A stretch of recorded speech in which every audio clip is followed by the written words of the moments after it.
Hi everyone, welcome to Vedantu English. I'm Diksha Ma'am, your chemistry master teacher. So everybody, let me know in the chat box if I am clearly visible and audible to all of you or not. So today's lecture is about conductance, conductivity, molar conductivity, equivalence conductivity, and you know what? Right now, if you see JEE attempt 1, JEE attempt 2, they have asked questions on this particular topic, right? Questions are simple, but chances of doing mistake are very high in this particular topic, right? Because I'll tell you that what are the silly mistakes that students do, and this is a topic where silly mistakes are going to take your number, right? Otherwise, it's not a difficult topic, right? And when you study this, practice questions, I'll also show you what different kind of questions that they can ask you in your exam, right? And depending upon that, right, how, like what kind of mistakes that you might end up doing, right? So to save you from those things, right, we are going to practice questions as well. Okay, everybody, schedule for PCM for JEE that will be studied. Okay, perfect teamwork. I'll definitely do that. Please just do one thing after the end of the session.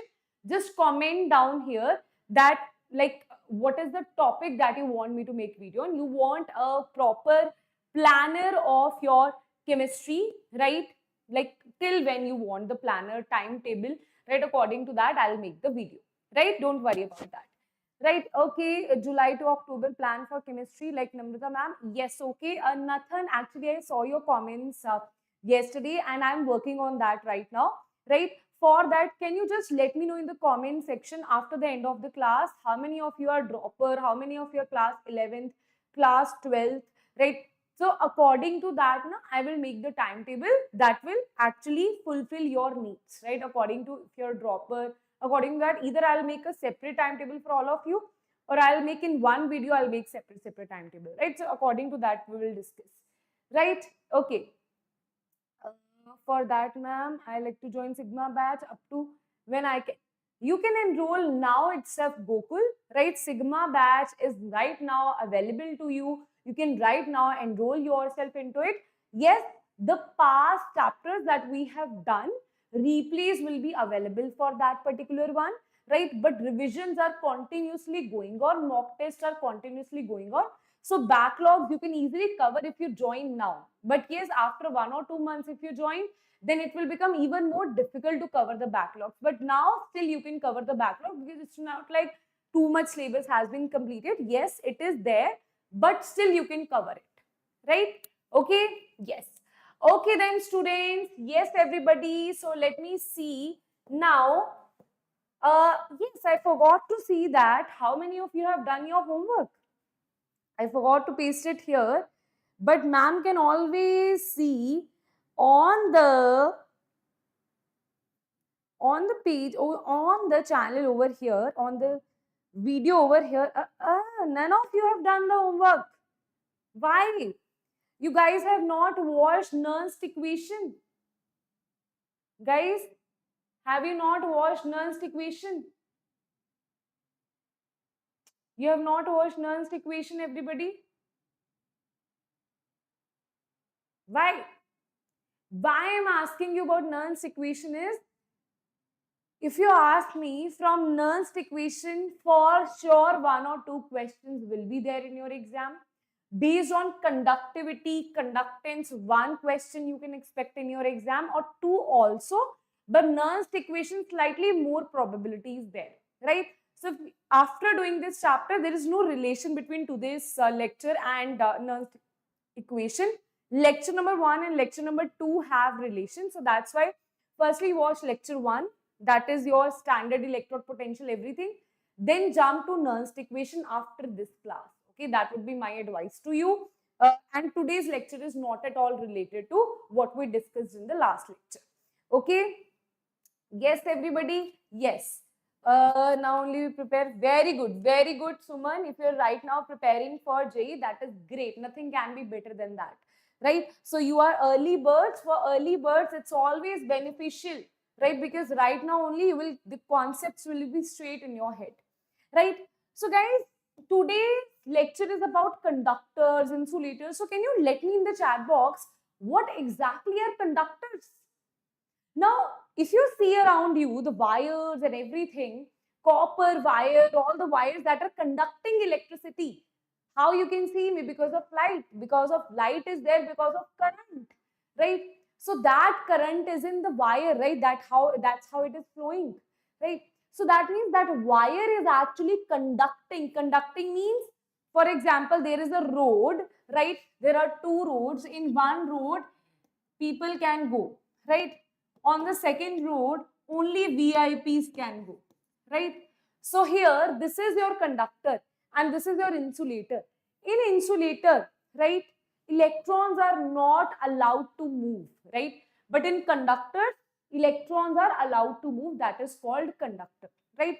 If you see wire, copper wire that conducts electricity, why it is coated with the plastic wire? So that when you touch the copper wire, you don't get shock, right? That's why it is coated with the plastic, right? So that's why we always say that it should be coated within your house. Also, you will see that all the wires are coated with that inside that pipe, that is plastic wire, right? So that you don't get, because our body is a very good conductor. If you get current, right, your body will pass through the current, right? So that's why you will get shock, right? So that is the difference. Now, next question is, ma'am, like, what are the conductors in around us? Okay, so I am talking about one is conductor, and other is insulator. Other is insulator. Now, I'll only write the things that you know as conductors. What you know as conductors. Let's see what you tell me, and let's see what I'll tell you, that what are the conductors, what are the insulators. Okay, everybody? I want to see in the chat box. Yes, Batu, Jeshnath, Rama, Raju. Yes, everybody. Let me see. See around yourself what is. Ma'am, should we do before watching? No, no, no, no. No, Tamiz, there is no need of doing that, right? There is no need of doing that. The basic of N factor, I have already told you, that is amount of electrons gained and lost in a chemical reaction, right? That is sufficient for your electrochemistry for today's lecture, more than sufficient. But yes, redox reactions plays a very major part in your electrochemistry, right? Okay, I can't see any answers in the chat box. I want to see that everybody. Yes. What are the conductors around you? Wire, that is a conductor. What else? Metals, they are conductors. What else? Everybody. Conductors has electrons, so it passes like that. I am not talking about. You tell me just the examples around you. See around yourself. What are the conductors? What are the insulators? Plastic. It will not conduct electricity, right? So it is an insulator, right? I was thinking that you would be able to tell me that what are the conductors. Copper, very good, very good. Copper wire is a conductor. Yes. What about, ma'am, when will you finish whole electrochemistry? Today's lecture and the next lecture is about batteries, electrolytic cells, product of electrolysis, and after that our chapter will be completed. Total 4 lectures I have taken for this lecture, and it's a very big chapter. It's a very big chapter. 4 lecture is actually demandable for this one, right? Yes. Metals. Most metals are conductors. Very good, Gokul. Aluminium is a metal. Very good, very good. So, you can say roughly most metals. You are saying, ma'am, most metals. Okay. Acha, tell me, is there any non-metal which is a conductor? Is there any non-metal around you which is a conductor? Can you see any non-metal around you which is a conductor? Very good. Iron, rubber is the insulator. Very good, Gokul. Gokul is saying, man, rubber is the insulator. Very good. Very good. Tell me whatever you know about this one. Very good. Very good. So, if you talk about non-metal, can they conduct electricity? There is only one non-metal which can conduct electricity. That is carbon black in the form of graphite. It can conduct electricity. If you have seen in electrochemical cells, we put electrodes of graphite. In electrolytic cells, you will see electrodes of graphite, because graphite electrodes are good conductors of electricity. So we can say that in the non-metals you have graphite, which conducts electricity, which is made up of carbon, which is a non-metal, right? That also I'll tell you why it conducts electricity. Anybody in the chat box, why graphite, being made from a non-metal, it is able to conduct electricity? Why so easily? Because if you see, graphite is made up of these hexagonal rings, right? What kind of hexagonal rings it is made up of? These sheet structures it has, right? So it is layered over the next sheet structure of hexagonal rings, right? So you can see this here, like this it is made up of, right? Like this. So this is first layer, this is second layer, and so on. There will be so many layers, right, which are connected by van der Waals forces, right? That is the structure of hexagon. That is the structure of graphite. If you see one carbon atom, it is connected to 1, 2, 3. If you see here, one carbon atom is connected to 1, 2, 3. And all are single bonds here. And students, we know that carbon actually has 1s2, 2s2, 2p4. Is it? No. It has 1s2, 2s2, 2p2. It has 6 atomic number. So this is the electronic configuration. Outermost electrons are this, that is 4 electrons. That's why it is tetrahedral. In more detail, we'll discuss about everything in your inorganic chemistry. For now, you should know it is tetrahedral, right? So it should make 4 electrons. It should make 4 bonds. That means it has 1 free electron. Each carbon has 1 free electron, and that is the reason, being a non-metal, it is a very good conductor. Not only conductor, it's a very good conductor of electricity, right? Then students, yes. Then we have this thing, that is insulators, right? Insulators, let me see if any other examples you have given. Very good future due to presence of delocalized, you can say extra electron. Yes, ma'am, please say some solution, ma'am. Very good, JEE aspirant, very good. Very awesome. So, there is one more thing that conducts electricity, that is salt solutions. Salt solutions, right? That also conducts electricity. If you see NaCl, the common salt in your home, right? If you pick that common salt as it is, it will not conduct electricity in the solid form. If you mix it with the water, right? And actually, someday na, I'll show you this experiment. Today, though, we don't have enough time, right? If you make a solution, right? So this is where the current we can see, right? So when you, someday na, I'll make either a short on this, because today I thought that let's focus on theory part, right? Someday I'll make a short on this, where I'll show you that how in solid, like you have solid NaCl, common salt, when you try to connect cathode and anode, it will show zero current here, right? But when you put it in a beaker, you add water into it, right? It's a solution. In the aqueous solution form, it will start showing the current, right? And when you see this in a molten NaCl, when you heat NaCl, it is in the molten state. In that also it starts conducting, right? In that also it starts conducting electrons, right? So that is your conductors. One is metals, then non-metals like graphite, and then there is salt solutions. Now, if you talk about insulators, insulators are everything, let's say rubber, you have plastic, rubber, wood, air, insulator around us. Yes, all these are the insulators around us. Now, let us see this. If you talk about conductors, the examples are all the metals here.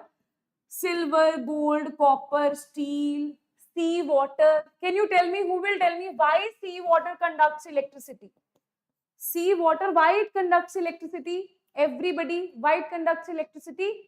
Very good. Because it has salt in it. Ocean water has salt in it. So, it's a mixture of water and salt. That is the reason it conducts electricity, right? Then you talk about insulators. Insulators are like you have rubber, you have glass, oil, diamond, dry wood. All these are your insulators that you see around you. That's why it is said that whenever you are doing some electrical work, you have to keep wood nearby you, or stand on a wood place, or have plastic footwears to wear, so that your, because earth also, charge also travels through earth, right? So that's why, to break that cycle of current, right, if we get in contact with current, right, to save ourselves, it is done, right? Now that was about conductors, insulators, right? Now if you see, there are two types of conductors. One is metallic conductor, other is electrolytic conductor. Now metallic conductor is in metal, electrolytic conductors is like salt solution. Okay, so example is, it is like in metals, and this is in salt solutions. This is in salt solution. So if you see this, current is conducted by two things. One is electron, other is ions, right? So if you talk about metallic conductors, right, how they are, this is like your a metal. For example, this is a metal block, right? How it will be, you will see it like this. This is 1, this is 2. These are the kernels of metal, right? This you will see are the kernels of metal, and in between you will have electrons here. In between you will have electrons here, right? In between here you will have the electrons. So now the current here is conducted by the electrons. So you can say metals, it is current is conducted by electrons. And what about insulator? What about salt solutions? How current is conducted? How current is conducted in a salt solution? For example, I am talking about NaCl, right? I am talking about NaCl. It dissociates to Na positive and Cl negative in presence of water, right? In presence of water, it will dissociate to Na positive or Cl negative, or even if you heat it in the molten solution also, it is dissociated to Na positive and Cl negative. Now it is conducted by which thing, right? It is conducted by which thing? It is conducted by this ions. So we can say salt solutions or electrolytic solutions, current is conducted because of the ions, right? And our focus in chemistry is not going to be these metallic conductors, is going to be the electrolytic conductors. In today's full lecture, we are going to talk about electrolytic conductors, how electricity is produced. We are going to talk about different terms on it. Everything, strong electrolyte, weak electrolyte, everything we'll talk about in today's lecture, right? Now let's talk about this thing. If I say that two types of conductor, one is metallic conductor, electricity is conducted by electrons, and electrolytic conductor is where electricity is conducted by ions. Like you have here, this is connected to positive, negative, positive, negative, positive, negative, and here it is, right? Now what will happen? This aqueous NaCl solution will dissociate into Na positive and Cl negative. This is your electrolytic cell, and electrolytic cells we'll discuss about more in detail, especially about electrolytic cell, taking different examples, what will be formed at anode, what will be formed at cathode, that we will discuss in the next lecture, right? For now, what you need to understand is, here current is conducted by the ions, not the electrons, right? And conduction of current, I am not talking about here. I am talking in the solution. In the solution, the current, the conductivity of this particular solution is because of the ions, not because of any electrons here, right? Now, let's talk about the difference here. Difference is very simple. If you talk about metallic conduction is carried by movement of electrons. This is carried by movement of ions. No change in chemical properties of the conductor, right? So when electrons are moving, there is no chemical reaction that is going on, right? Electrons are moving out of kernel, that's it. It involves decomposition of electrolyte as a result of chemical reaction. And this we will discuss that how Na positive and Cl negative, right? When they are, if you see this here, when you have Na positive and Cl negative, what will happen? This will be converted to Na. You have this also, you have H2 also, and you have H positive also, you have OH negative also. Now, by the process of selection of ions that we will talk about later in this chapter, right, it will form either H2 or Cl2 or Na or yes, this thing, right? Yes, or O2. These things it can form on anode or cathode, definitely. That means there is some chemical reaction that will go when there is electrical conductivity. There will be some chemical reaction that will happen in this case. Here it is, it does not involve transfer of any matter, but here it involves transfer of matter as ions. Electrons are not matter, ions are matter, right? Then metallic conduction decreases with increase. This is a very important thing, very important point, that if you talk about metallic conductance, right, that decreases with increase in the temperature. So understand one thing, when you are increasing the temperature, what is happening? These are the kernels, okay? These are the kernels here. When you're increasing the temperature, the kernel starts vibrating. Because of the vibration, there is very less space for electron to move, right? It causes hindrance in the path of electrons. That is why the conductance, the flow of electrons will decrease when you increase the temperature. You can say temperature increases, conductance decreases. Why? Because in this case, hindrance will be more. But in the case of electrolytic conduction, increases with increase in temperature. Now, can you tell me why? Here, what will happen as you increase the temperature, right? Enough space is there, right? Ions will have, like, kinetic energy of the ions will increase. In there also, and kinetic energy of the electron was supposed to increase, but there was no space, right? So for example, you go to Sarojini market, right? You have too much energy inside you, right? But there is no space. What you will do, right, with the energy, right? So electron, when you increase the temperature, energy increases, but because of hindrance in metallic conductor, right, its conductance decreases. But in electrolytic, there is no hindrance. So that is the reason its conductivity, conductance will also increase here, right? Okay. Now, let's talk about electrolytic conductance in more detail. Yes, everybody? Till now, tell me if it is clear. Sigma batch showing.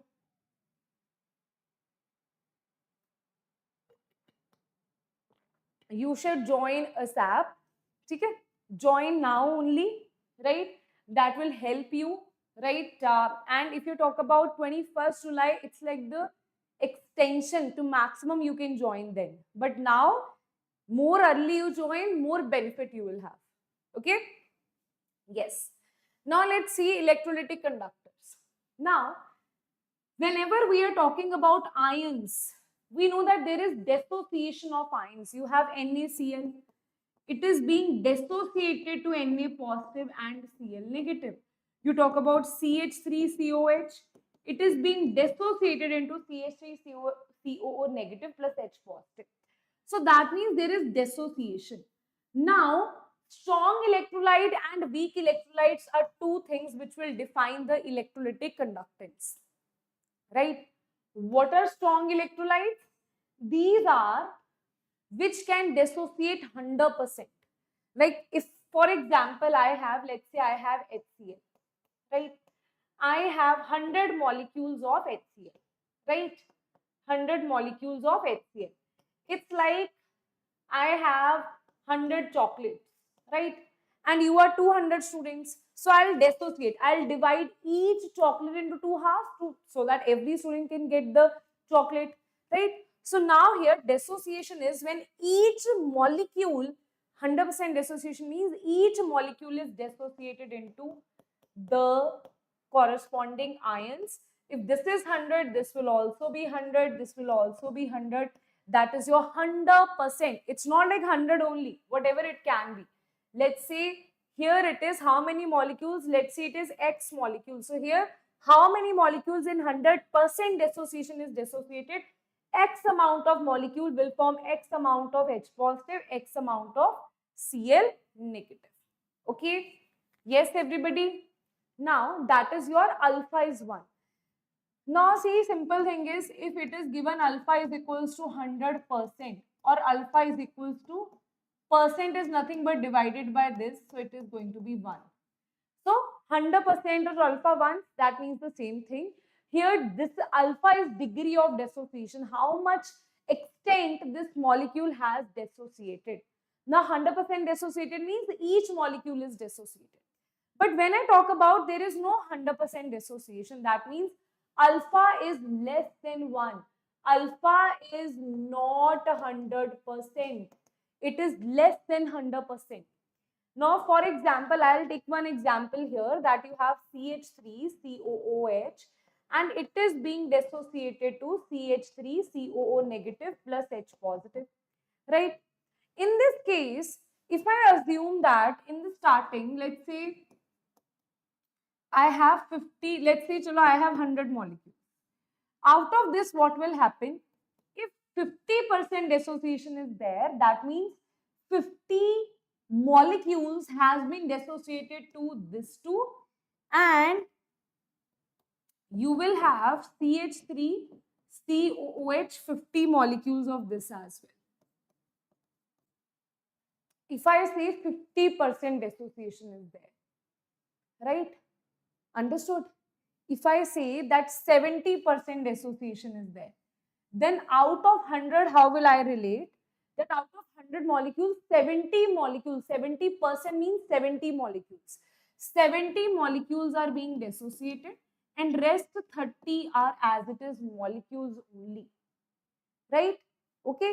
So that is what we call, everybody, this is your alpha. It's not like every single molecule is dissociated to form ions. Some molecules are as it is molecule as well. Right? So that is your weak electrolyte. Right? Now the question next is, ma'am, how will I know this is a strong electrolyte, this is a weak electrolyte? So this you must have seen in ionic equilibrium as well. So I am just recapping that thing here. All the salts you have, they are strong electrolytes. All strong acids, they are strong electrolytes. Strong bases, they are strong electrolytes. Okay, all the salts, all the strong acids, strong acids, strong bases, these are strong electrolytes, right? Talking about all the weak acids, weak bases, right? Weak acids and bases. That's why we have kept here organic bases, because organic bases are weak bases, right? These are your weak electrolytes, right? In this chapter, just these definitions are enough for you. But if you want to get to know the detail of this, right, my first lecture of ionic equilibrium will be totally dedicated to electrolytes only, where I'll give you some more examples of electrolyte in elaborated form. Right. So when I'll reach up to that ionic equilibrium, I'll obviously there will be a link that will be posted on Telegram channel. You see that, you join that. If you have zero knowledge about electrolytes, you want to know more of it will be told to you in ionic equilibrium. Right? Okay, very good evening, very good evening. Yes. Now, next is factors that are affecting electrolytic conductors. Right? So till now, if you have any confusion regarding conductivity, then you can let me in the chat box, right? If you have any confusion regarding that, because now we are going to talk about factors that are affecting, right? So first factor is solute-solute interaction, right? So this is the lattice structure of an electrolyte, right? Let's say this is NaCl. So in this, how strongly they are attracting each other, that defines the conductivity. So basically, if we say solute-solute interactions are high, it's like there are two couple, only one couple, right? They are so involved with each other, they don't care about anyone else, right? so involved with interactions are very high. Interactions are very high. So their conductance, right, to, look here and there will be very low, right? So they are so involved, so loyal to each other, that interactions are so strong, solute-solute interactions, that they will not care about looking at anyone else, right? So that is the loyal thing, right? So if your solute-solute interactions is high, then conductivity, so solute has actually have a great hold of another solute. That's why they are not moving, right? This is one solute, this is another solute. They have a very strong bond. It's not moving. We are not able to move it. That is your solute-solute interactions are high. Conductivity will be low in this case, right? Next is solvent-solvent interaction, the same thing. Solvent-solvent interactions are high, right? Again, same thing. Solvent like water molecule and water molecule has like close, strong bond with each other. It will not let it conduct electricity because the bonds are very strong. So simple thing is, if force of attraction is very high, then conductivity is going to be automatically very low at that point. You can apply this to your daily life as well. If you're very strong bond with your best friend, with your soulmate, whosoever, right, it will be very difficult for someone else to gossip that thing with you, right? Not possible, because more the interactions, less is the conductivity, right? Next is solvent-solute interactions. Now we are talking about if solvent and solute have good interactions. In that case, what will happen, right?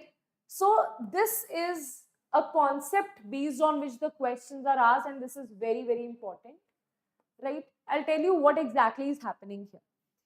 See, what is a solvent? Everybody, what is a solvent? Let's say I am assuming this red part to be my solute. Let's say this red one is my solute. This is solute, right?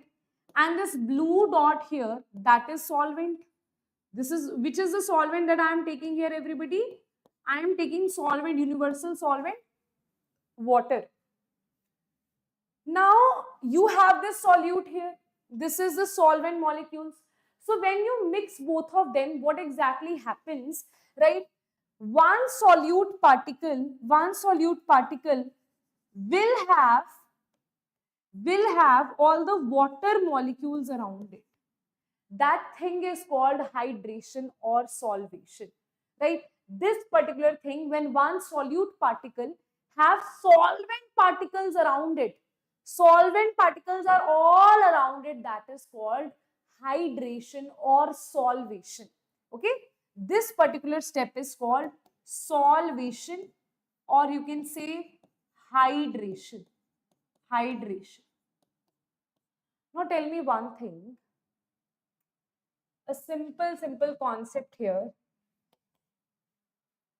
If this is a small atom, let's say I'm just drawing it by red only. This is the small atom, right? This is the large atom. Okay? This is the large atom. Okay? Now tell me, which will have more solvation? Which will have more solvation? Which can have more particles that can surround it? See, smaller is the size of the atom, more particles can surround it, right? More particles can surround it. This is a larger size, right? That's why very few particles can actually surround it, right? You will say, ma'am, it's not possible, ma'am. This is how it can have more particles. It's not how it is surrounded. It's not surrounded like this. Okay. In reality, it will have one here, one here, one here, one here.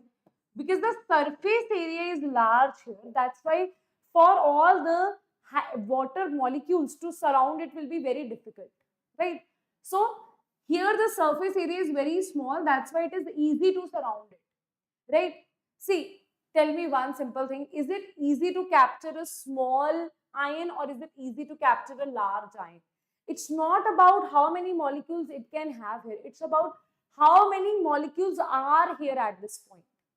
because the molecule is very large, it is like moving, so that's why it is very difficult to have too many water molecules surrounding it. Because see, simple is, if someone is weak, someone is small, right? Too many people, like someone who is weak, for example, you are not confident like on yourself, you are like self-doubting yourself again and again. Anybody can come and say you that, hey, you can't crack JEE. It's not your cup of tea. You'll be like, yes, I'm like that only. Yeah, I always believed that I can't do it, this and that, right?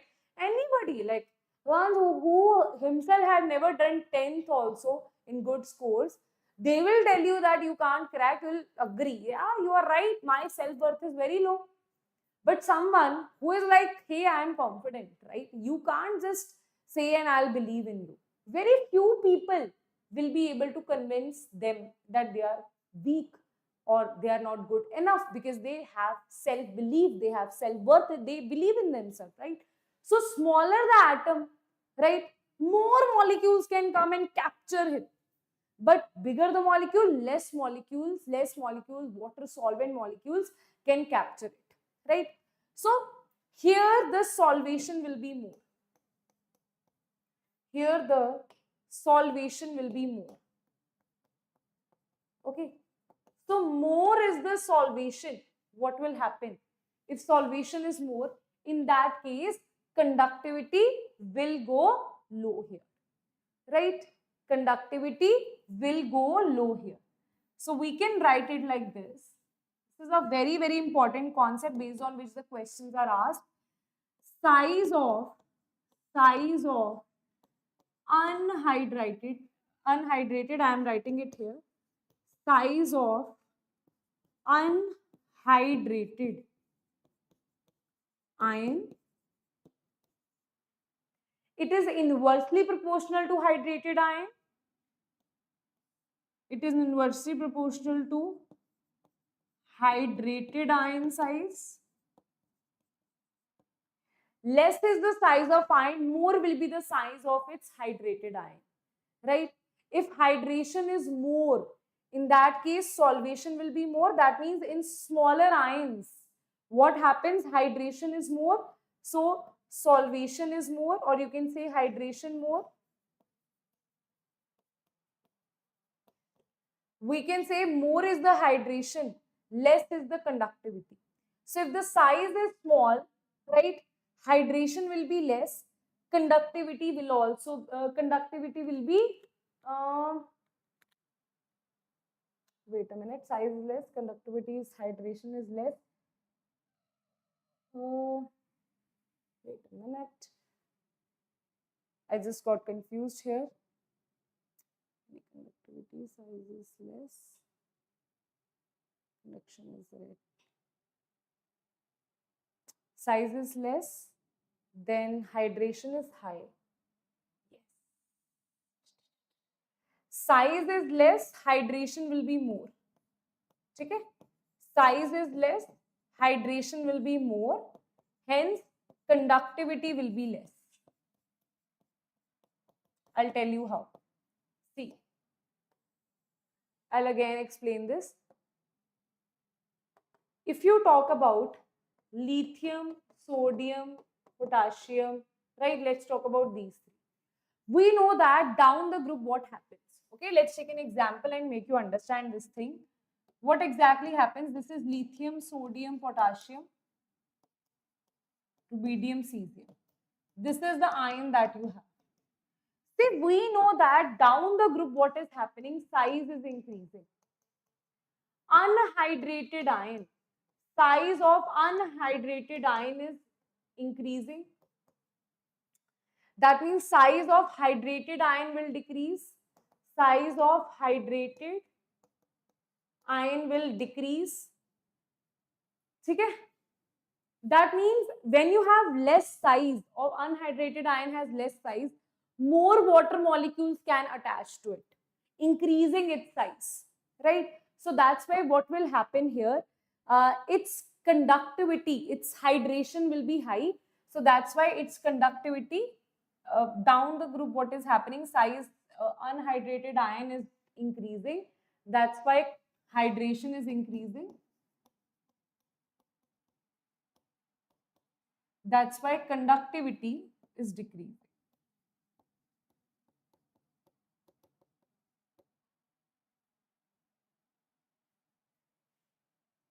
Lithium, something fishy is there. Size of unhydrated, I don't know why I got confused here, right? Down the group, size increases, unhydrated is smaller, which has larger ions, so more will be hydration there. If hydration is more, conductivity will be less, right? So lithium has the smallest size, right? Its hydration will be more, conductivity will be less. Yes. Okay. So down the group, size is increasing, so conductivity will also increase. Here I am doing mistake. Conductivity, size is decreasing, conductivity is increasing. Size increasing this. See, I myself don't learn all of this. Okay? This because students don't know how to imagine. That's why I teach them this thing, right? Otherwise, how I do, I'll tell you how I imagine. So this is lithium. Its size is very small. Size small means more hydration will be there. More hydration will be, it will very difficult for lithium to move. So its conductivity will be less. That's how I imagine, right? But students don't like to imagine. That's why I tell them this, that size of the unhydrated ion, smaller the size of unhydrated ion, larger will be the hydrated ion. When the hydrated ion is very large, it will find it very difficult to move. So that's why conductivity will be very low, right? So you can directly say that size of ion, size of ion, size of ion is directly proportional to conductivity. Some students, they learn only this one, they don't want to learn this thing. So it's totally your choice how you want to imagine this. Do you want to simply imagine that, okay, size is decreasing, right? Or you can say less is the size. If size of something is very less, more water molecules can can attach over it. The size of hydrated ion will be very high. That is the reason it will be very difficult for it to move. That is the reason if it is very difficult to move, the conductivity is going to be less. That means directly size of unhydrated ion is directly proportional to conductivity. If unhydrated ion is increasing, conductivity will also increase down the group, right? Okay. Yes, everybody. Yes, Vansh, I know that. I know that. Yes? Okay. I know. Good. Huh. So focus on class. Let's focus on class. Right? Is that clear to everybody, guys? Is that clear? This is a very, very important concept based on which they ask you the questions. This is a very, very, very important concept. They will give you some group. They can ask you like, what is the conductivity here? According to that, you have to answer. Okay? Yes, everyone? Then there is Doppler's mechanism. Gother-Doppler's mechanism. So this is an exception that says jumping. This is also called jumping mechanism. It says that H positive and OH negative have highest ionic conductivity, mobility, and H positive has even higher than OH negative. This is an exception. Why? Because if you see, H positive is smallest. So it should have smallest conductivity. Smaller the size of the unhydrated ion, smaller is the conductivity. It should be there like that.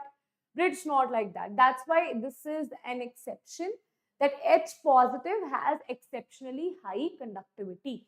Right? Okay? That you don't need to get into detail. Right? That is by Gother-Doppler's mechanism. Right? Okay? Yes. Next is concentration. Now, how based on concentration your conductivity will increase or decrease, right? So tell me, what is dilution? What is dilution, everybody?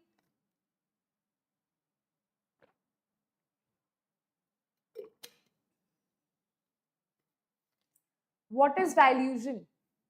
So if you see, dilution is addition of water. Dilution is addition of water. H2O added, right? So if you see this here, when you're adding water, you're adding more and more and more water. Can you see that on adding water, right? Concentration actually decreases. So when you're increasing the water, when you're adding more water, concentration of ions decreases. Can I say that? Concentration of ions is opposite of dilution. Now let's see. Here they are saying that what if concentration is increasing? Concentration for a strong electrolyte, it means in this case there is 100% dissociation already. Already all the ions have been already dissociated. You're adding more concentration. Concentration you are increasing. More ions will be there. More concentration means more ions. So can I say, when you add, when concentration increases, more ions you will have. That's why conductivity will also increase in this case, right? Or they can tell you opposite also. They can say this is about when you increase the concentration. Other thing they can say is, if dilution increases, in dilution increases, you're adding water, that means concentration decreases, right? Now, when concentration decreases, based on whether you're talking about conductivity or molar conductivity, what will happen here? When you are see, conductivity and molar conductivity, now we'll get to know when we will start doing all these things. Then we will discuss that how conductivity and molar conductivity will reflect. Okay, till here you don't need to know. Till here, just remember that when you increase the concentration, number of ions are increasing. Earlier you had 100 molecules. Now let's say you have 120 molecules. So those 120 molecules will dissociate. That is the reason conductivity will increase further. Right? Now, let's see this here. Talking about a weak electrolyte, you are increasing the concentration. Okay? I am not talking about dilution at this point, right? Because dilution has a different factor, okay? If you talk about this dilution here, things you need to understand what is conductivity, what is molar conductivity, you need to know the definitions of that, right? Let's talk about weak electrolyte. So in weak electrolyte, what happens? Let's say you are diluting it.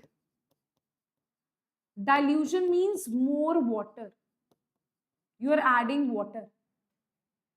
So what happens here when you add water? Weak electrolyte is earlier 100, let's say 70% dissociated. When you add water, alpha will increase here.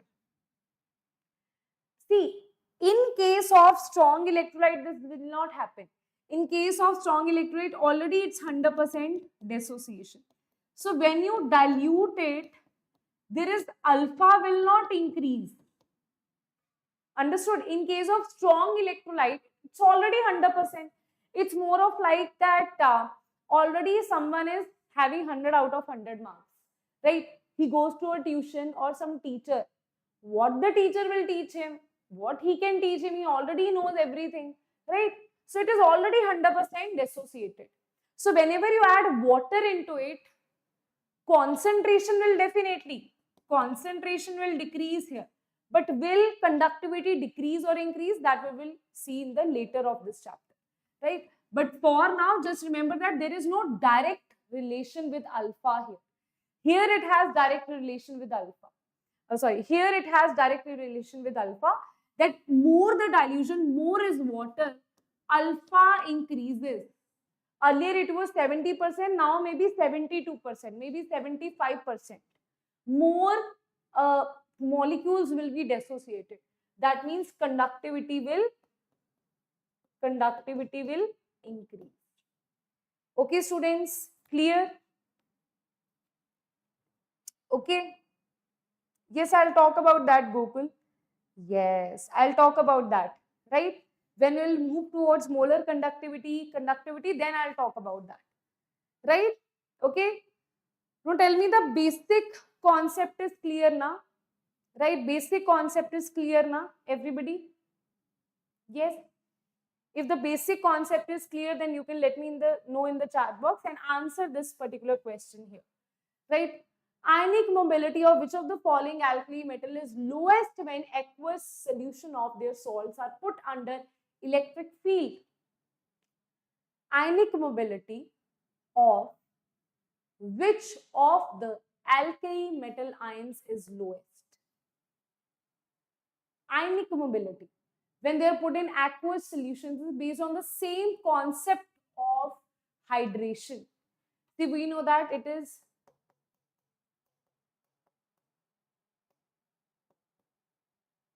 right.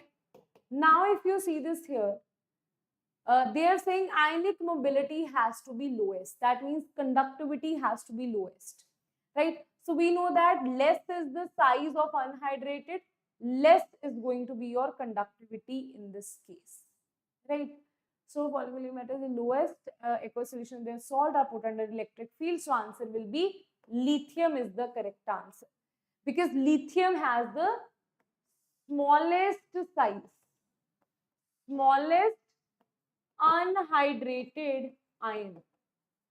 So that is the reason hydration will be maximum in this case. So the hydrated ion will have the maximum size here. That's why it will be very difficult to move the hydrated ion. So its ionic mobility has to be lowest. Right? Okay, everybody? We are talking about hydrations, right? If I talk about simple ion, I'm not talking about hydration. Then see, simple thing is mobility or conductivity is dependent on how heavy you are, right? If you are very like normal weight you have, you can easily run. If you are very high weight, right, then definitely you will find it difficult to run, right? So same thing is with this one, right? If size of the ion, that is, I'm talking about hydrated ion, because hydration we are talking about, that is very high, then mobility will be very low. And size of that hydrated ion is very high, which has lowest ionic size in unhydrated form. So this has smallest unhydrated ion, so that's why its hydrated ion has to be highest, right? Ma'am, I have done it. Yes. Okay, is that clear, everybody? Acha, tell me one thing, when I don't join, guys, then you're like, ma'am, you're not replying, you're not replying. Now, where are you guys? Huh? When ma'am is here in the live class, then everybody is like, chup. When I'm not there in the live class, then I see you guys typing and typing, wanted to talk to me. When ma'am wants to talk to you, then you are not there. What is this, huh?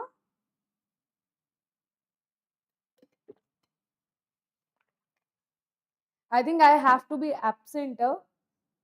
Only then you will realize that ma'am was asking. That's what I was thinking on Saturday. I was like, they never respond. When I'm not there, they're responding like crazy. So that's what I was thinking at that point, right? So right now also respond, right? Join and interact, right? That would be great. Okay, guys? Yes, everybody?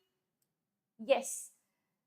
Now, let's talk about, there is one question, insulator, but it's made of silicon.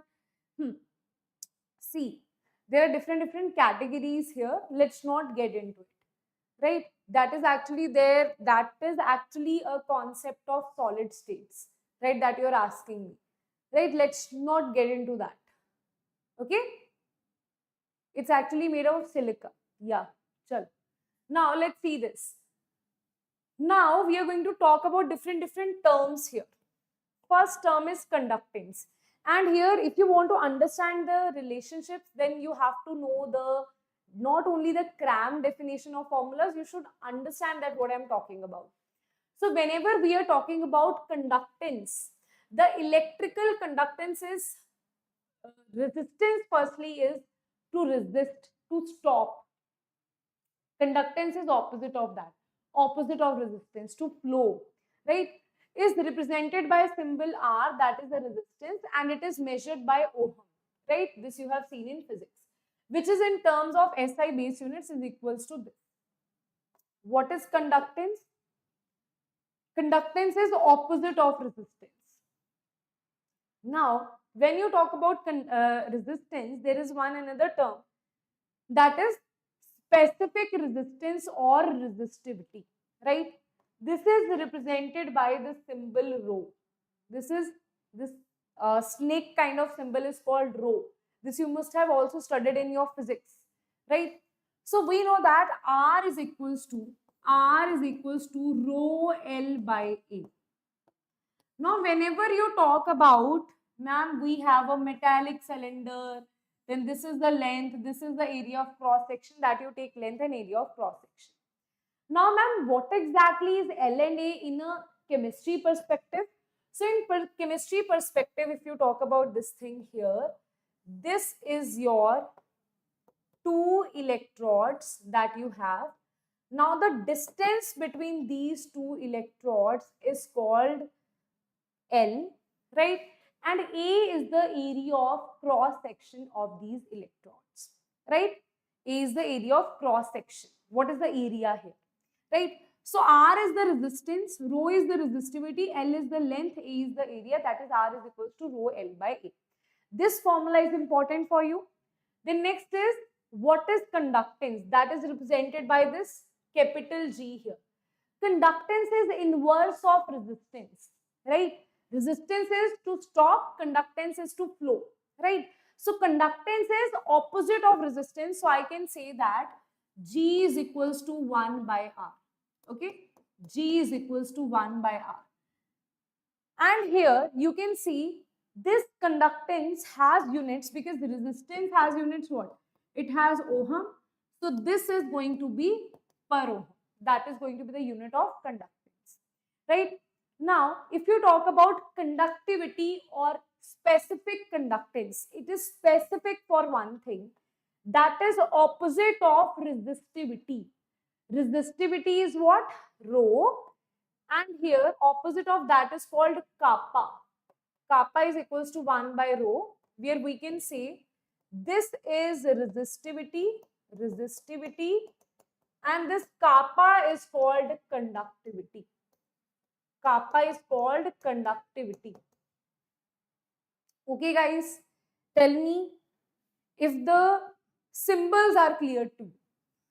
Now tell me one thing in detail, right? If the beaker Rama Raju, that's electrochemical cell, and here this is applicable for electrolytic cell. Okay, where you have already, like you have chemical reactions. If you remember Nernst equation, there we talk about different beakers, that is electrochemical cell. And all of this now, I told you initially only, this is electrolytic cell, electrolytic conductance. Okay, understood? Yes. Now see one thing here, kappa is conductivity, rho is resistivity, that thing is clear. Now let's see this here, right? Units of conductivity, very, very important, that is S per meter. What is S? That is called Siemens. Simon, right? Simon per meter. What is Simon? Simon is nothing but it is inverse of ohm. So it can also be regarded as per ohm per meter. Now how it is? So if you see resistivity, rho is equals to R A by L, right? So it is nothing but, this is rho, we can say it will be rho meter square by meter. So here units of rho is going to be rho meter, right? And here it will be opposite, that will be per rho per meter, right? So per rho I am saying it will be per ohm per meter. Per ohm is nothing but Simon. So it will be Simon per meter, right? But usually you will see in your exams, this is where I am telling you stupid mistakes students do. Not even stupid, because students actually tend to do this mistake. That's why they ask these kind of questions. Quite often it is expressed in Simon per centimeter. Because see, in a solution, it will be centimeter only. Like meter beaker will not, they will not take, right? So in chemistry, you will see mostly in realistic situations, it is in centimeter, right? So that's why in most of the cases, you will see salmon per centimeter. Okay? Yes, everybody? Okay. I forgot. So that I'll give you in class 11th class. Okay? In class 11th, I'll give you that. Okay, I forgot to give you today. That is almost ready, but I just forgot to change it to the link for you. Right? Now, let's understand.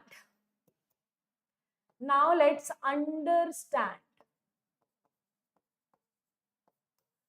You know that, ma'am, resistance, conductivity is G. Ma'am, specific conductance, or ma'am, conductance is G. Ma'am, conductivity is this kappa. This you know. Ma'am, specific conductance is kappa. That you know. The symbols you know. The definition you know.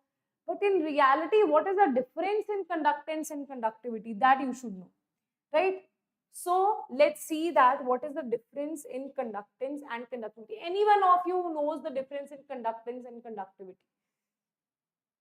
Anyone of you who knows the difference between conductance and conductivity, right? Conductance and conductivity. Yes, everyone? So let me know in the chat box the difference in conductance and electroconductivity. What is the difference? Sigma conductivity? No, we are not representing sigma by conductivity. Conductivity is kappa, represented by K, and conductance is represented by capital G, right? Okay, in some books you will see capital C, but mostly it is capital G. Now let's see what is the difference in conductance and conductivity. See, simple thing is, if you see this is conductance. If I talk about conductance, I am talking about this full beaker here. Full beaker. I am saying that this is the beaker. Okay, tell me what is the conductance of this beaker. That means how many ions are actually here, right? That will define the conductance. Okay, so conductance is defined by what is the length, what is the area, everything that will define the conductance. That means conductance we talk about in overall the solution, what, how many ions are there that are flowing here, which are conducting the electricity, that is your conductance, right? How many ions you have in the full beaker. But conductance is, conductivity is, it is when you talk about something specific.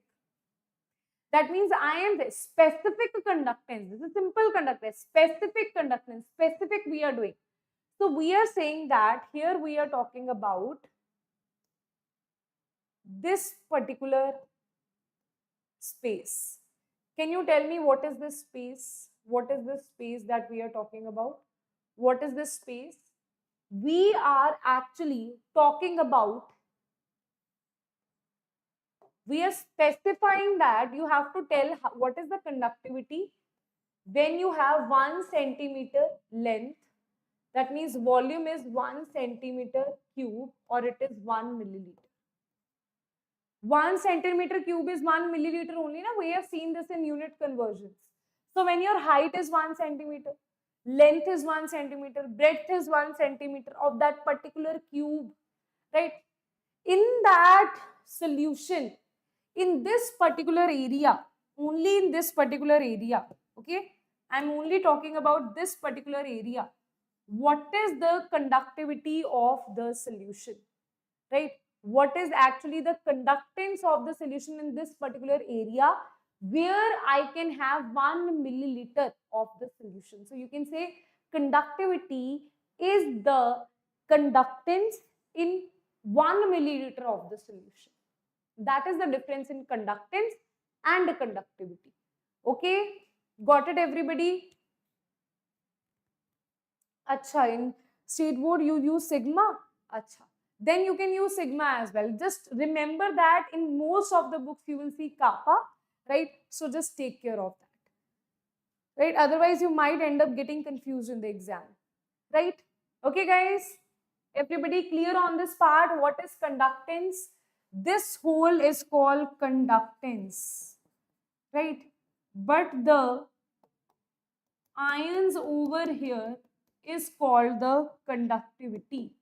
This area is called the conductivity. That is the difference, right? Now, let's see if you talk about conductivity or specific conductance, this we have understood. Now, if you see, this is from your NCRT only, right? Conductivity is 10 raised to power 3, 3, 3. That means it's a very, very good conductor. If you see, you know, from this particular table, they have asked JEE mains question.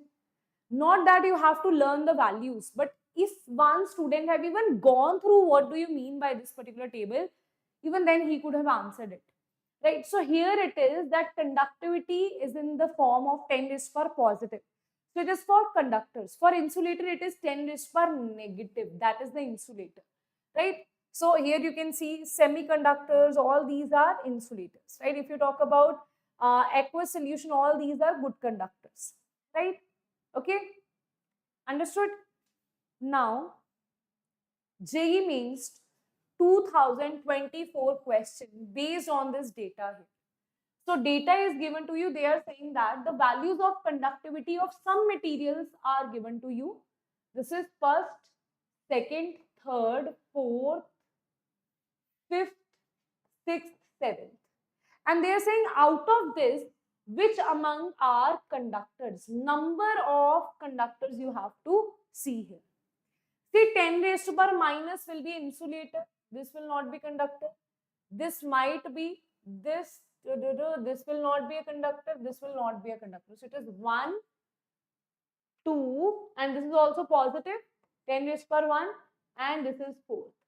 So total you will have 4 conductors here. 10 raised to power minus means it is 0.0 something. That will come under the category of insulators. Okay? Yes, everybody. So answer is going to be, how many you have? These 4 are your conductors and these are your insulators. Right? Okay, everybody. Yes, everyone. Clear? Clear, clear, clear. Now, let's talk about the next thing. Molar conductivity. Now, who will tell me about what is molar conductivity? Anybody?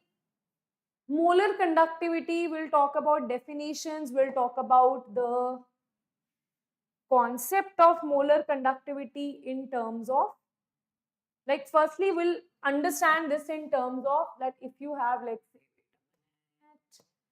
okay, let's have a beaker here, let's have 2 beakers here, right?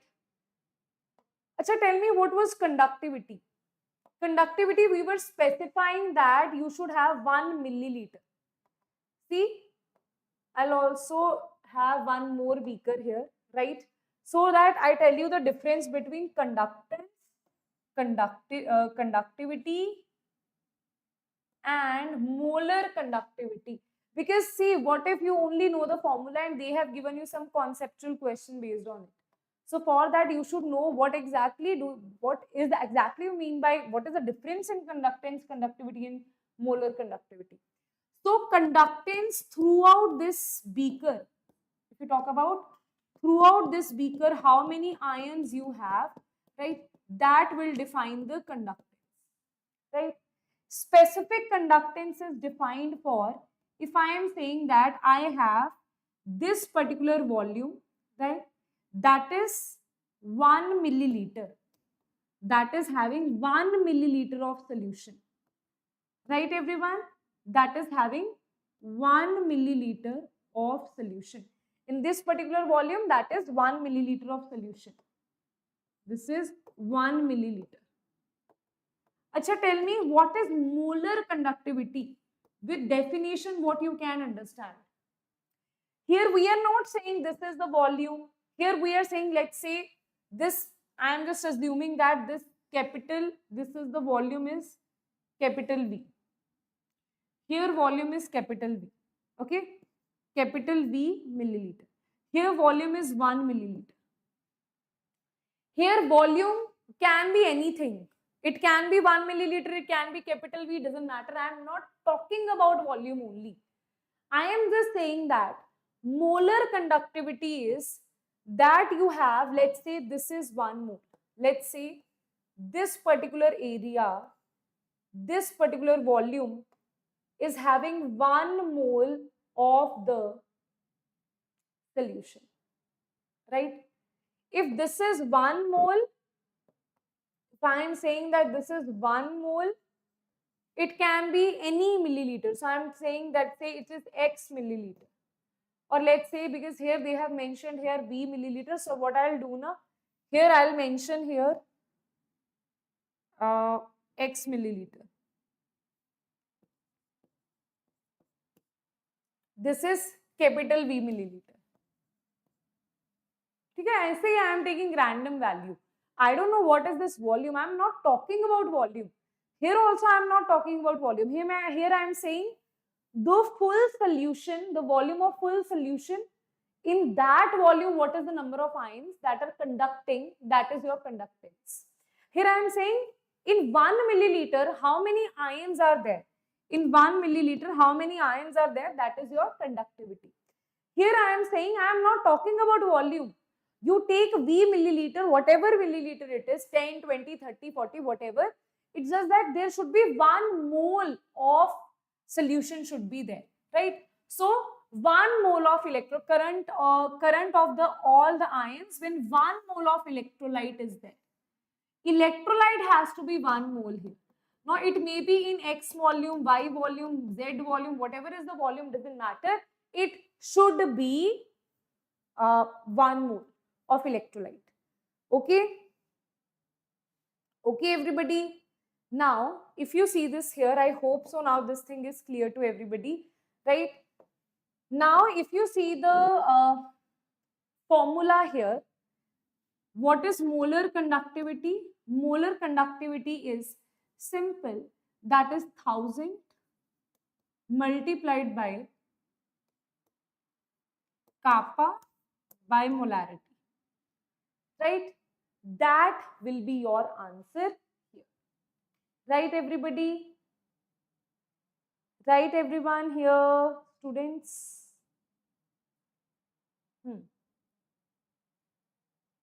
That is clear, na?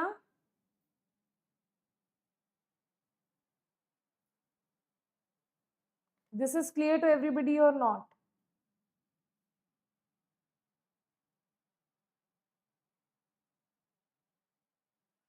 This is clear, na everyone? Okay.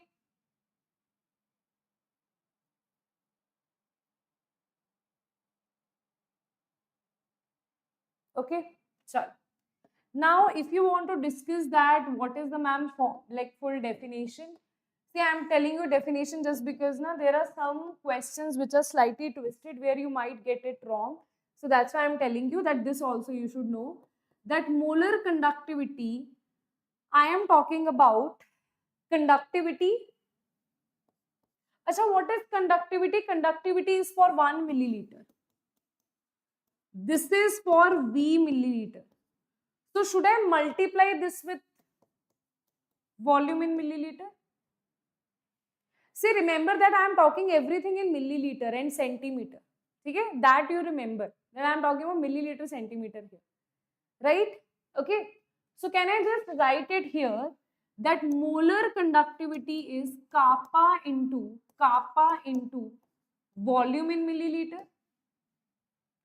Conductivity, it is for 1 milliliter. You multiply it with V milliliter, that will be your total molar conductivity. Now we also know that molarity is equals to number of moles of solute divided by volume in milliliter multiplied by 1000. If I am taking it in milliliter, right? So volume is nothing that is N2, you have taken it as 1 because we are talking about 1 mole, so it is 1. So it will be 1000 by molarity. So can I just put it here? That molar conductivity is kappa multiplied by, this is 1000 divided by molarity. This is the full-fledged formula here, right? This is the full-fledged formula here. But remember that here I am using kappa, I am using volume in milliliter I have used. That's why I have multiplied it by 1000, right? And here, because volume in milliliter I am using, that means length, breadth, all these things I am taking in centimeter, right? Okay. Now use this formula only when this is given in Simon per centimeter. Okay? This should be in Simon per centimeter. Only then you will get the answer, because only then these all things will be applicable here. Right, everybody? It is usually, you can also do one thing. If this is given in, let's say, meter, then you can do kappa divided by molarity into 1000. This is if kappa is given in Simon meter, per meter. Okay? If this is given in per meter, use this formula. Usually this will be given in centimeter, you can use this formula. Right? Okay, everybody? Now tell me if that is clear or not. But don't worry, you just remember this particular thing here. I'll also solve one question based on this, which will clarify it further. Okay? I'll just show you the question also now only. Limiting molar conductivity, that means when concentration of the solution is proceeding towards infinity, right? Concentration is approaching 0 and dilution is infinity, right? At infinite dilution, what is the molar conductivity? That is called as limiting molar conductivity. That is mentioned like this. This is the symbol of limiting molar conductivity. Now, what is the equivalent conductivity? Just like you have number of moles, number of gram equivalents, if you remember, right? You had number of moles, what, ma'am? Okay, team. Yes. Info other. Okay, G. Yes. Acha, now see one thing here. Equivalent conductivity, if you talk about, this is related to normality, right? So how it will change? This is not so important for you, right? Just remember that is kappa into 1000 divided by normality. This is the value of, here we are not talking about 1 mole, here we are talking about 1 gram equivalents, right? Instead of moles, we talk about 1 gram equivalent should be there. And tell me, what is the relation between 1 mole and 1 gram equivalents? N factor. That is the relation. Like you know that normality is the, or you can say N factor is equals to normality by molarity. That is your N factor. So if you put it here, right? If you put it here, this can be, this is equals to kappa, this is 1000 divided by normality by molarity is equals to N factor. So it will be normality is N factor into molarity. This full is nothing but that is molar conductivity, equivalent conductivity. This is by N factor. So you can say N factor into equivalent conductivity is your molar conductivity. This is the formula that we have just generated, right? Now, N factor is the number of electrons gained or lost, right? That we have discussed in the previous lecture as well, right? Okay. Where N2 is not equal to 1? Which N2? Beta, N2 is not, acha, tell me one thing, what is the definition? What is the definition is 1 mole, na? When you are saying you are calculating molar conductivity, in the definition, I am saying 1 mole. So if it is not equal to 1, you are not calculating molar conductivity, you are calculating something else only. So this means 1 mole only, right? Okay. Now, let's see the next one. That is, now we'll talk about the variations here. Let's talk about the variations. let's talk about variation. See, variation is with dilution, what happens to in a strong electrolyte, what happens in a weak electrolyte. Okay? Okay, everybody? Yes, students? Students.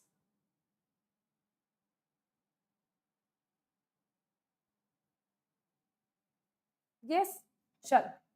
Now, let's talk about strong electrolytes. So, when you talk about the variations here, variation was that conductivity at concentration C is equals to conductivity at infinite dilution minus B under root C. This is the Bayes-Huckel rule. The Bayes-Huckel rule. Okay. This means that if you compare it with Y equals to, this is Mx, this is C. In that case, can we say intercept is coming out to be conductivity, molar conductivity? Mostly we are talking about molar conductivity only, right? Molar conductivity at infinite dilution. Slope is negative here, right? X-axis is this and Y-axis is given to you. So can I say, if I draw this graph here, this is 1, this is 2, right? So if I draw this graph here, they are saying that slope is negative and it's a straight line. That means this is your under root C, X is under root C, Y is molar conductivity at concentration C. So we are saying that it is negative. Negative means it will be a declining thing, right? There is one intercept here that is attaching here, right? First, I am telling you with the help of equation. It will be something like this, right? This intercept here is molar conductivity at infinite dilution, and the slope is minus of B. That is the negative, right? That is your from your equation. This is the thing that we are getting. Now, let's talk about that, ma'am. In reality, why it is happening? So, if you see in reality what is happening, as you decrease the concentration, that means as you increase the dilution, here dilution is infinity because here concentration is 0. Concentration is maximum, concentration is 0. When you increase the concentration, when you decrease the concentration, dilution is at maximum. When you take concentration as 0, dilution will be infinite. At infinite dilution, the molar conductivity is limiting molar conductivity that is represented here. Now, can we observe one thing that as you decrease the concentration, as you increase the dilution, as dilution increases, right? As dilution increases. Now, here I am going to talk about dilution. That's why I told you, wait for some time, we will talk about dilution, right? So, when you increase the dilution concentration, you are decreasing. What are the different things that are happening here, right? What are the different things that are happening here? We talk about conductivity. We talk about molar conductivity for 1 mole of that solution. See, when you are increasing the dilution, number of ions are not increasing, but there is one thing that is happening here, right? What is that thing? What is that thing that is happening here? This is your 1 mole, right, in that solution. In this 1 mole, let's say this is your 1 mole in that solution. In that 1 mole, these were the ions that you had, right? So when you increase the dilution here, there are more water particles. There are more water particles.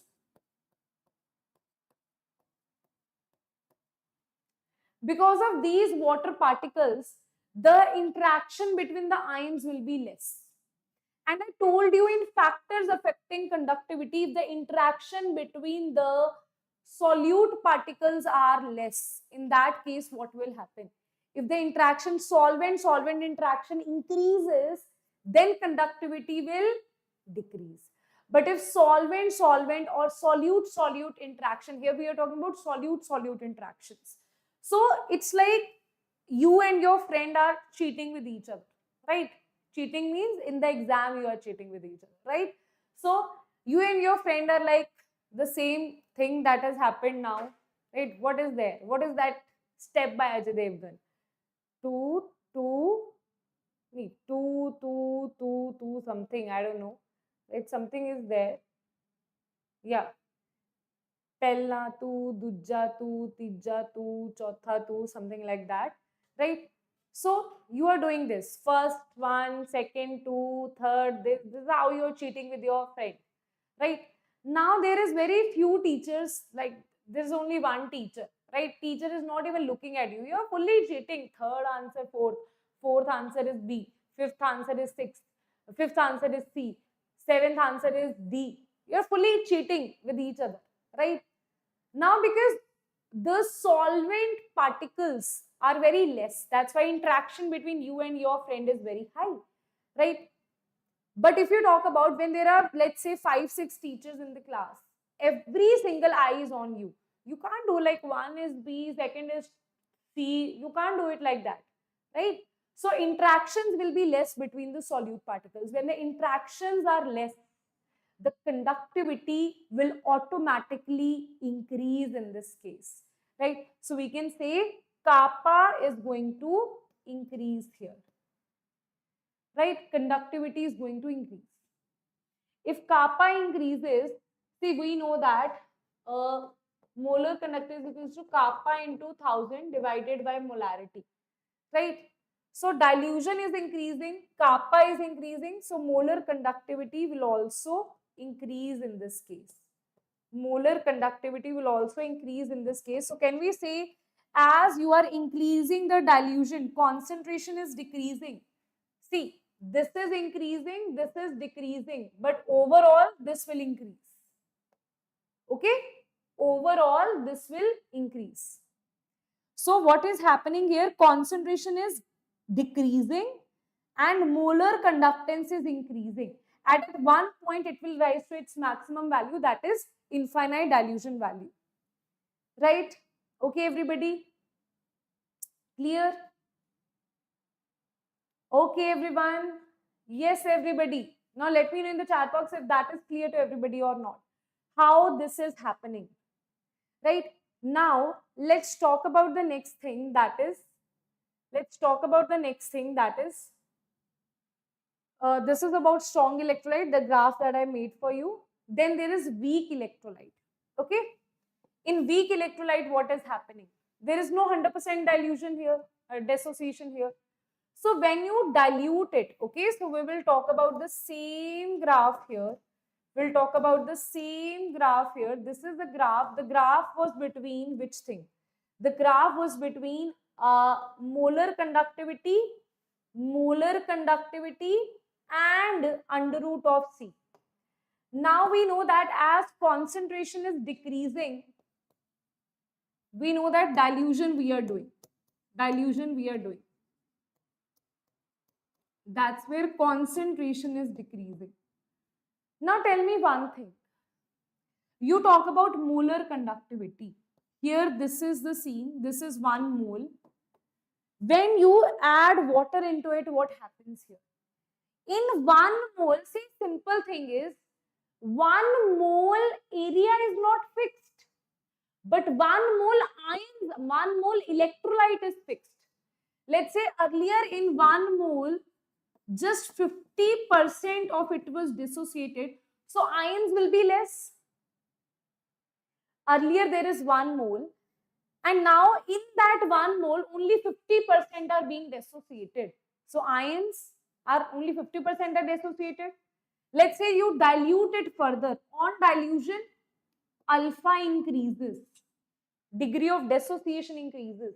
So that means this might end up having 70% of dilution, dissociation. So in that 1 mole, from that 1 mole electrolyte, the number of ions, molecules dissociated will be more. So can I say number of ions increases here? Can I say that, guys?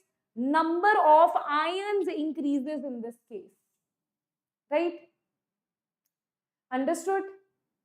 Yes, everybody? right? Anji, everyone. Okay, so number of ions increases in this case, right? So that's why we can say that if number of ions are increasing, that means your molar conductivity is increasing in this particular case, right? So in both the cases, molar conductivity is increasing. Here, what will happen? It will increase, increase, but one time it will become parallel to y-axis. So it's not possible to find molar conductivity of infinite dilution. That means limiting molar conductivity, we can't find it from the graph easily. Okay? Yes, everybody? Now let's talk about next thing, that is your weak electrolyte graph, right? Here just telling you that how on increasing dilution, how it is inversely proportional with kappa. Now let's talk about JEE 2025 question. Now we are going to talk about some questions here. And if you want, we can also do, so let's talk about questions only first. Let's understand the questions, right? Let's talk about that. So first thing is 0.2% solution of NaOH is measured to have resistivity 870 this much. Can you see this here? It is milliohm meter. This is a very important question asked in 2025. The full game was about units. It was about units. In units only, students answered it wrong, right? So we know that, that's why I was focusing on units here. Kappa is nothing that is going to be. Achha, one more thing I forgot to told you here, right? There is one more thing in the formulas, that is, let me see if there is any. There is one more thing, that is cell constant. Okay? That is represented by G star, and this is nothing but L by A. Okay? G is conductance, G star is cell constant, and the formula is G into G star is kappa. And this is also a very, very important formula. Okay? Cell constant into conductance is equals to conductivity. This is the formula. This is a very, very important formula that you will use, right? Okay? Now let's talk about this particular question here. The question is, see, I'll tell you how to solve this. It's a game of units, okay? So here it is 0.2% solution of NaOH, some solution of NaOH. Firstly, can we calculate the molarity here? This is molarity. This is 0.2 weight by volume. That means 0.2 gram of solute in 100 milliliter of solution. Can I say this? Now, this is the 0.2 gram. That means solute is this much. NaOH is there. What is the molar mass of NaOH? That is 23 plus 16 plus 1. That is going to be 40. This is going to be the molar mass. Molarity is concentration. That is nothing but number of moles. That is weight by molar mass. Number of moles divided by volume of solution in milliliters. If this is in milliliters, this will be multiplied by 1000. So weight is given to be 0.2. Molar mass is 40. This is 1000 and this is 100. This cancels. This cancels. This here it will be 10 and this is 2. So it will be 1 by 20. That is going to be the answer here for molarity. Molarity is coming out to be 1 by 20. This we have seen from which one? Solution chapters, right? So can you see how things are like correlated with each other, right? So this is your NaOH solution is measured to have resistivity this much. Now, can you tell me what are the units of, what we know about resistivity? Resistivity is rho. Resistivity is nothing but 1 by resistance. So resistivity is kappa. Resistivity na acha rho they are saying.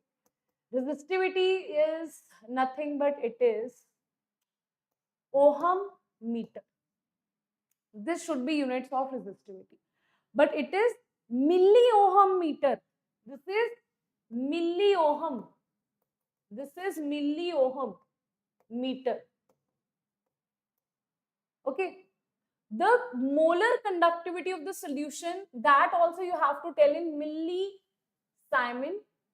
That means you don't need to convert milliohm to anything, right? You don't need to convert milliohm to anything. That will be inversed. Can you calculate the value of kappa here? What is the value of kappa? Kappa is 1 by resistivity. Resistivity is 18870, and here answer will be per meter. Acha, you need to convert it, beta. You need to convert it. You need to convert it. But this will be this is like milliohm, right? Inverse of it will be different, na? So this will be milli per ohm, right? That is your 1 by 870 millisiemen. Okay, that is clear. This why I'm specially focusing on milli because that's the game here. This is meter, this is meter. Okay. Now the molar conductivity, that means this you have to know, that is kappa into 1000 by molarity. Molarity you have calculated. Kappa you know. When you put these values here, what will be the answer here? When you put these values here, what will be the answer? Answer will be kappa, you will put it in. Kappa, you will put it in 1 by 80. 1 by 870. This is 1000. Acha, understand one thing. No. You can't put this particular value here for kappa. Okay? Why you can't put this particular value here for kappa? Because see, kappa is not given in centimeter. It is given in meters. And that to millisiemen meter. I'll tell you one thing. See, simple thing is, understand one thing. When I'm writing it here, when kappa is in siemen meter per meter, then it is when kappa is in siemen per centimeter. So when kappa is in siemen per meter, the formula will be kappa by 1000 into molarity. Here formula will be kappa multiplied by 1000 by molarity. So tell me, which formula should we apply here? This one or this one? Which formula should we apply here? Don't think about milli here. Think about this meter. This is in meter. So formula that you should apply is kappa by 1000 into molarity. Is it right? Is it right, everybody? This is a very, very important thing that, trust me, that students get confused in this and they end up using the wrong formula. And that's why this question, most students have like answered incorrectly because of silly mistake, panic situations. They have not just ignored this value milli, or they got confused that there may be some printing mistake here, right? That is the reason, right? Okay. So here we can say very good, very good, very good. Vansh have already calculated it. So kappa by 1000 into molarity, that will put here. So here it will be this. Rest of the calculations you can do 1 by 870, I think, right? 1 by 870, that is the kappa. Molarity is 1 by 20. So this will be 1000. Molarity is 1 by 20. So it's going to be this much. Whatever is the value, tell me the units here. What will be the units here? What is the units here? This unit here will be in millisiemen, that you have put here, right? And this will be mole per liter, mole per milliliter, right? This is in milliliter, so this will be in centimeter. ठीक है. So that's why if you convert it here, this was milli, so the conductivity has to be 1000, has to be not here, right? You will not put here 1000. See, one thing is there, that if you talk about this molarity, this molarity will tell you mole per liter. Okay? This is telling you mole per liter, right? And here, if you see this here, you are calculating this in mole per milliliter, right? Okay. But in reality, we know that molarity is discussed in 1 liters, right? So that's why this volume you have multiplied by 1000 to get this in liters, right? Okay. Now you have here this thing. Now this will be converted to decimeter cube per mole. Now the game actually starts here. Okay. This thing you have solved here, this is not your answer. This is not the answer, right? I'll tell you now. We are just going to convert units and units and units. Unit conversion we are going to do here. See, if you talk about rho was given to you, convert this into ohm meters, right? Now, either you can convert this into ohm meters firstly, right? Okay. When you convert this into ohm meters here, right? Then you have kappa is 1 by rho, you get this in Simon per meter. Either you can do this way, right? Then molarity, you can calculate this. After calculating molarity, wait a minute, this will not be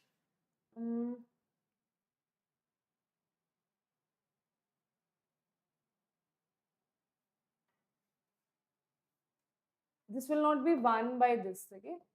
Let me just, this will be 1 by 20, that is 0.05, okay? This is the molarity, okay? Now see this thing here very, very carefully. This is the thing that we need to do here. 1 liter is how many meter cube? First you will convert this into meter cube, right? Then you will convert it into liters, okay? Yes, everybody. Firstly, you will convert this into meter cube, then you will convert it into decimeter cube. So when you convert this particular, whatever concentration you have here, this is mole per liter, that is your concentration. You want to get the answer in decimeters cube. So it will be divided by this. No, ma'am, how it is divided? Acha, tell me one thing. You have meter cube to, you're converting 1 liter to meter cube, right? 1 liter will be 10, right? But if you talk about 3, it will be 1000. So that's why it is you can say it is multiplied by 1000 here, right? Basically, we are doing the same thing, right? So that's where it is multiplied, you can say multiplied by 1000, or you can say divided by 1 by 1000, that is the same thing. So to multiply it, because we are converting into a smaller value, we are converting into meter cube. This we have seen in unit conversions, right? So you want to convert liter to meter cube here, this becomes meter cube. Then you want to convert this meter cube to liters, a meter cube to decimeter. Now, here so they have done is, firstly, after this they have calculated the value of molar conductivity. Then again they have converted into decimeter square. That I would not advise you actually. I would, rather advise you, do one thing here. Once you have calculated this thing here, see, this is your, when K is in Simon per meter, this is the formula that you are going to use, right? Okay. Now if you see, kappa was, what was the value of kappa here? Kappa was nothing but milli-Simon per meter. Okay. Molarity was given in mole per liter. Mole per liter, right? If you see, this is the answer that you are getting here. This is milli, this is per meter. You can't cancel it like this. Okay, don't cancel it like this. This is the value that you are getting, right? Now what they are asking you is, This is as it is, right? This is as it is. What else they are saying? Decimeter cube per mole.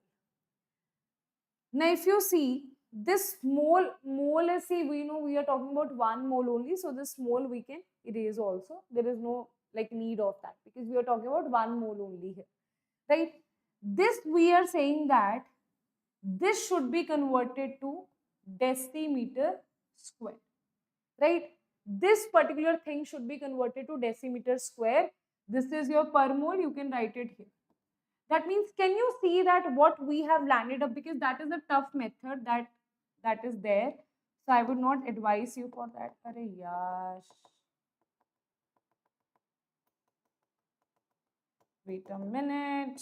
Okay. So I'll again write it here. This kappa here is kappa by molarity into 1000. This is your molar conductivity. Here we are writing this in which thing? We are writing kappa in which thing? Kappa is millisiemen per meter. This is mole per liter. Okay? Mole per liter. This is your milli, this is per meter. They are asking you to answer this in millisiemen. Then per mole is there. This thing we already have, this thing we already have. Now they want you to convert this per meter per liter into decimeter square. But tell me if that thing is clear to everybody or not. Yes, everybody. Hanji, is that clear now what we want to convert? Now, instead of doing this thing, instead of firstly converting this into meter, this is a good way that you should know that how to convert it. But you don't need to do it because in the end also now you will have to convert it further because this is Simon, then again you have to convert it into millisiemen. So there is no use of that, right? So what I would prefer is that you don't do that, you directly take it as it is, right? And after that, once you solve this, you will solve it in, let's say if you solve this in, this is your liter, you convert it into meter cube, right? This is liter, convert this liter to meter cube, right? Then this also will be in meter cube, then cancel it, then convert this meter to decimeter. Okay? Is that clear? Arey, this is actually not lengthy. That's why I'm telling you that you don't need to do all of this, right? You don't need to do all of these. What I am telling you is you don't need to do all of this. This one is lengthy. You'll firstly solve this, then solve this, then you solve this. It will take you a lot of time, right? A lot of time will be wasted here, right? So what you do, here what you are doing is, here you are converting liter to meter cube here. Why don't you convert this directly here, right? This is liter to meter cube. This answer that you will get is, the difference is per meter per liter. Firstly, convert this per liter to meter cube, right? 1 liter is equals to 1 by 1000, or you can say 1 meter is equals to 1000 liters. You can say this, right? So if you want to convert this here, you can say that meter to liter, you want to convert liter to meter, right? Okay, so meter is larger, you want to convert liter to meter, you will divide it with 1000 because this is only per liter, so you can divide what thing? This is per liter, so this will be, you can write it as, this is liter and this is meter. So this you can say, you want to convert this into liter. So what you can do, you can divide it with 1000 and this will be converted to, see our simple thing is, this is liter, this is meter. That's what I told you. It's a game of units only. Formula though we have done like before also. This is liter to meter. You want to convert liter, this liter to meter, it will be divided by 1000. Whatever the value you get here, let's say you get x as the value. So this will be this divided by this is per mole, this is per meter, this will be meter cube, right? So this will be divided by 1000. Now you will have meter square here. Now you will have meter square when you divide it with 1000, right? Now you need to convert this meter square to decimeter, right? Then apply this particular thing here, that is 1 meter square is equals to 100 decimeter, and you will get the answer here. Just put it here. It will be, I'll put it here, this is 100, so it will be, let's say this is x, this is by 1000, right? Now you're converting meter square into decimeter. So 1 meter square is 100 decimeter square. So you can put it here 100, right? This will be answered as meter.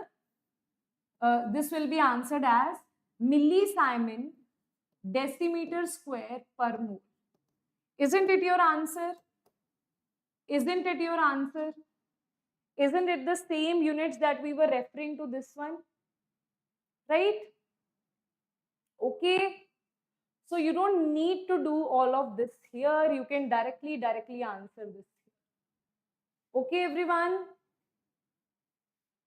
ठीक है? हाँ जी.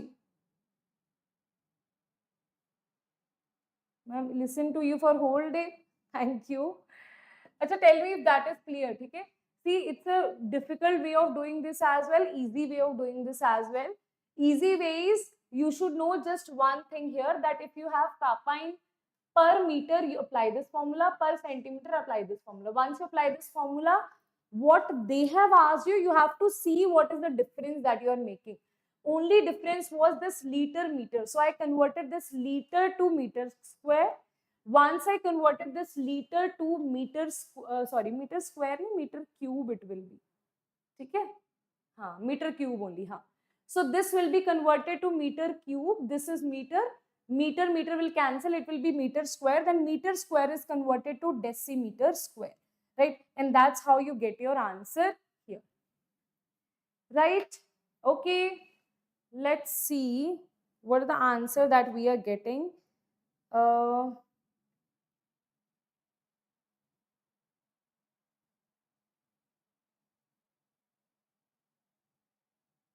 Okay.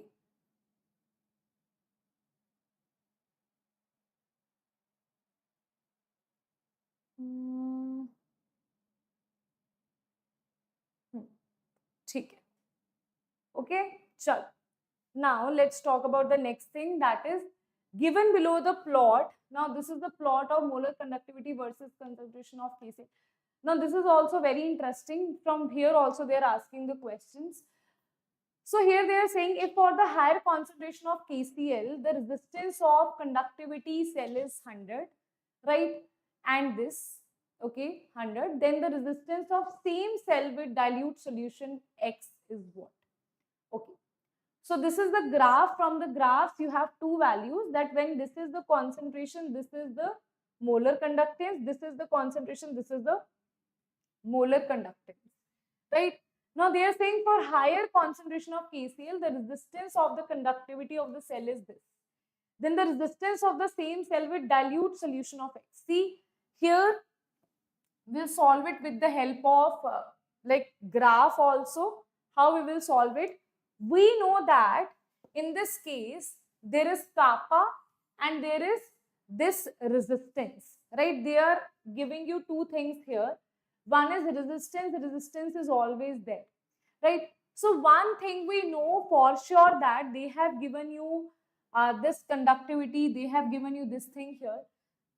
If you see this thing here, we know the direct relation of resistivity and kappa here, that they are inversely proportional to each other, right? Because resistivity and kappa are inversely proportional. See, more is the resistance, right? If resistance is very high, conductivity will be very low, right?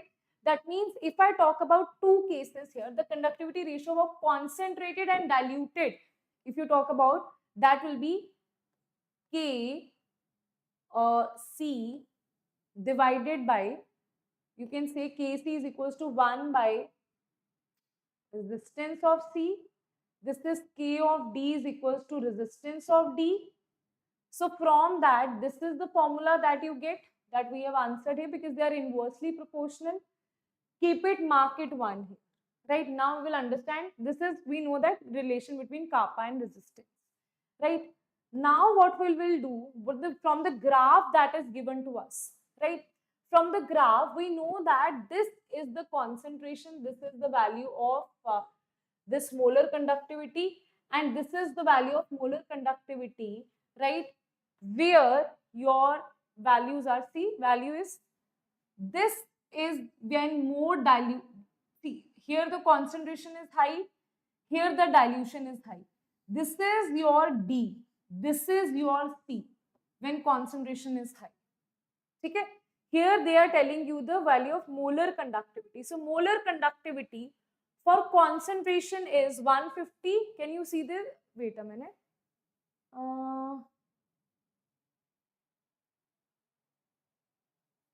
Here concentration is decreasing, dilution is increasing, right?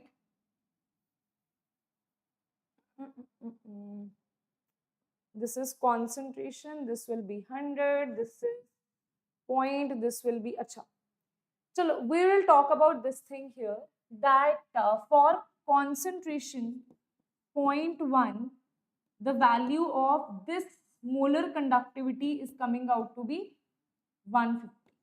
Okay, for concentration 0.15, value of molar conductivity is about to 100. Right, this we know data from the graph. Now what we will do, we'll put this data over here, right? We'll put this data over here, that is inversely proportional here, right? Now calculating the ratio of the conductivities, we know that they are inversely proportional, and we also know that what is the value of kappa, what is the value of resistance? Anybody? What is the value of resistance, guys, in terms of your conductivity, in terms of your conductance and molar conductivity? If you see, resistance is equals to molar conductivity multiplied by conductance. So what we have done actually here is we are multiplying the same thing here. This is your molar conductivity multiplied by the conductance. So molar conductivity at 100, with 100 it is 0.15, right? Same thing we have done, 100 multiplied by 0.15 C square, conductance square, 150 multiplied by conductance square, right? So this is what we have put here. One resistance is given to you, other resistance you can easily calculate from here, right? Now this thing you should definitely know. See, this is altogether a question of R is equals to rho L by A. Okay. What is R? What is R? That is conductance. What is R? That is 1 by C. What is rho? That is conductivity, that is kappa. What is L by A? That is G star. So that's why I also told you that if you put it here, this will be conductance is G. This is 1 by kappa. So it will be kappa G into G star is equals to this. That also you should know, right? Okay. So that also you should know, this also you should know, so that you can directly solve this value, that kappa is inversely proportional to resistivity, that we know, right? Keeping the cell constant, everything is constant here. So kappa is inversely proportional to resistivity, and the value of this kappa you can put here. Kappa, that is your conductivity, is equals to molar conductivity, and this is your concentration here square, right? This is what we have put down here, and you will get the answer by solving this particular thing, right? Okay. Yes, everybody. Hanji, tell me if that is clear or not. If there is any confusion regarding this, then you can let me know in the chat box, right? You can let me know in the chat box if there is any confusion regarding this. Inversely proportional, then put the value of kappa here in terms of conductance, right? Okay. and molar conductivity that you should know, right? In those terms only you put down the values, right? Okay, sure. Now let's see the next one, that is the number of correct statements from the following is conductivity always decreases with decrease in concentration for both strong and weak electrolytes. Conductivity always, they're asking you the correct statements here, right? So one or multiple can be correct. Conductivity always decreases with decrease in concentration. Concentration you are decreasing, so always it is going to decrease, only ions will be less here. So this will be true. Number of ions per unit volume that carry current in the solution increase in on dilution. So when you dilute something, number of ions per unit volume, in this unit volume, number of ions increases or decreases. See, when water, attractions will increase. Attractions will decrease, right? Number of ions will definitely decrease, na? Right? How number of ions will decrease? Number of ions, this is 1 unit volume. This is the molar conductivity that you have. You add water molecules into this. So some of the already existing ions will be replaced here by water molecules. So that's why this will decrease. They are saying it will increase. That is wrong. Molar conductivity increases with increase in concentration. Molar conductivity decrease in concentration. See, molar conductivity, whenever you decrease concentration, you dilute. Even in strong electrolytes, weak electrolytes, molar conductivity always increases, right? Molar conductivity is always going to increase, right? Then the variation of molar conductivity is different from strong and weak electrolytes. That's true. It is different. In the graphs are entirely different here. For weak electrolytes, the change in molar conductivity with dilution is due to increase in degree of dissociation. For weak electrolytes, the change in molar conductivity is due to decrease in, no, there is no decrease. There is increase in degree of dissociation. See, more the dilution, more degree of dissociation, more will be ions, molar conductivity will increase here. So that is not correct. So answer will be A, C and D is the correct answer here. Right? Okay. Next we have is JEE Means 2022 question, that is the resistance of conductivity of cell containing this much KCl. Now this is so very simple. Conductivity of solution, this and this, then the cell constant. See, resistance is given to you, right? That means conductance, you can say, of the cell containing this much molar. See, molarity is given to you here. At this is the resistivity, resistance is given to you. Okay? Cell constant, G into G star is equals to kappa. So G star is equals to kappa by G. You need to find out the conductivity and conductance, right? The ratio of that will be your answer. Conductance you can find out from here. Conductance you can find out here, right? And if the conductivity of this much solution is this, conductivity is also given to you. This is the kappa value. So what you need to do, just put it here, put the value of kappa, put the value of G, and you will get your answer here. Okay, ji? Okay, everyone. Resistance, you know, conductance, you can see opposite of this is conductance, right? Okay. You can also do one thing, what they have done here. In terms of resistance, the answer is kappa multiplied by resistance. Resistance, you know, kappa, you know, you just multiply it, you will get your answer here.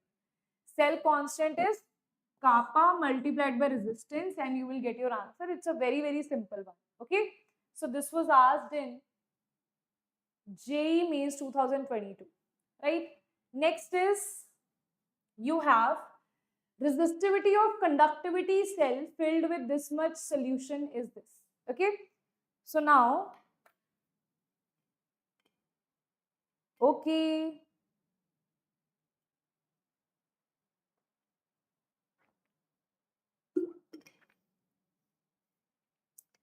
Okay. So everybody,